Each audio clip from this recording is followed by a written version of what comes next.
नमस्कार, तुम्हा सर्वांचं आपल्या स्टडी पॉईंट या यूट्यूब चॅनलमध्ये स्वागत आहे.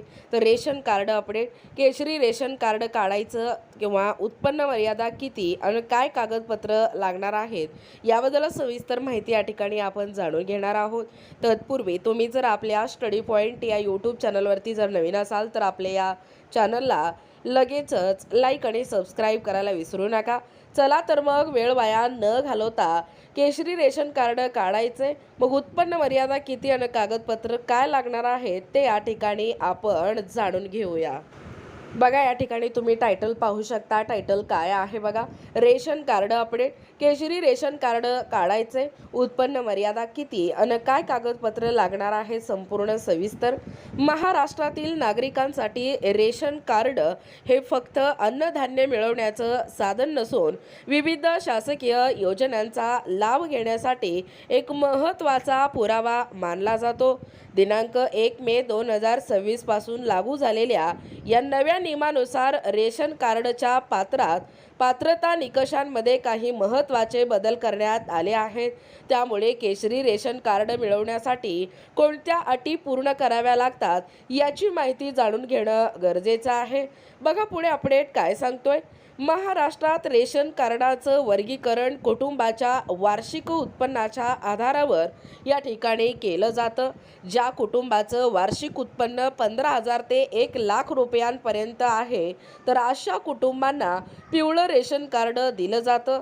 तर ज्या कुटुंबाचं वार्षिक उत्पन्न 1,00,000 रुपयांपेक्षा जास्त आहे आणि त्यांच्या नावावर 4 चाकी वाहन आहे अशा कुटुंबांना केशरी रेशन कार्ड मिळू शकतं.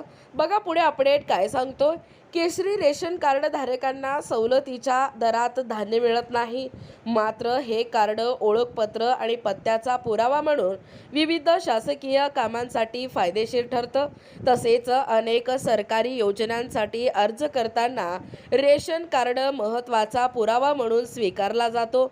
याशिवाय ज्या कुटुंबाचं वार्षिक उत्पन्न 59,000 रुपयांपर्यंत आहे तर त्यांना प्राधान्य कुटुंब योजनेअंतर्गत स्वस्त दरात धान्य मिळण्याची सुविधा उपलब्ध आहे. बघा पुढे, केशरी रेशन कार्डासाठी आवश्यक कागदपत्रे काय लागतात.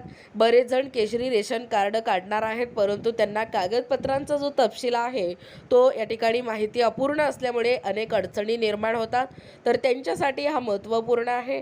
म्हणजे केशरी रेशन कार्डांसाठी आवश्यक असे कागदपत्रे, पहिलं आहे आधार कार्ड, दुसरं आहे पॅन कार्ड किंवा मतदार ओळखपत्र, तिसरं आहे वीज बिल, पाणी बिल किंवा भाडे करार, त्यानंतर तहसीलदारांनी दिलेला उत्पन्नाचा दाखला, कुटुंब प्रमुखाचा पासपोर्ट आकाराचा फोटो, जुने रेशन कार्ड असल्यावर नाव कमी केल्याचा दाखला, त्यानंतर बँक पासबुकची झेरॉक्स. बघा, हे झालं एकूणच कागदपत्रांचा तपशील. त्यानंतर अर्ज करण्याआधी हे लक्षात ठेवणं गरजेचं आहे. अर्जदार जो आहे तो महाराष्ट्राचा कायमस्वरूपी रहिवासी असणं आवश्यक आहे. अर्ज करताना सर्व कागदपत्रे अपडेट आणि अचूक केलेली असावीत. चुकीची माहिती दिल्याने अर्ज फेटाळला जाऊ शकतो. केशरी रेशन कार्ड हे सवलतीच्या धान्यासाठी नसलं तरी विविध शासकीय सुविधा आणि कागदपत्रांच्या पडताळणीसाठी अत्यंत महत्त्वाचं मानलं जातं.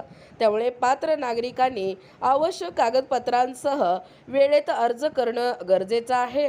बघा, एकूणच अशा पद्धतीने या ठिकाणी आत्ताच पाहिल्याप्रमाणे हे जे रेशन कार्ड अपडेट आहे म्हणजे रेशन कार्ड धारकांसाठी त्यातल्या त्यात केशरी रेशन कार्ड जर तुम्हाला काढायचं असेल तर त्याला उत्पन्न मर्यादा आणि कागदपत्र नेमकं काय लागणार आहे याची संपूर्ण तपशील या व्हिडिओच्या माध्यमातून जाणून घेण्याचा प्रयत्न केलेला आहोत.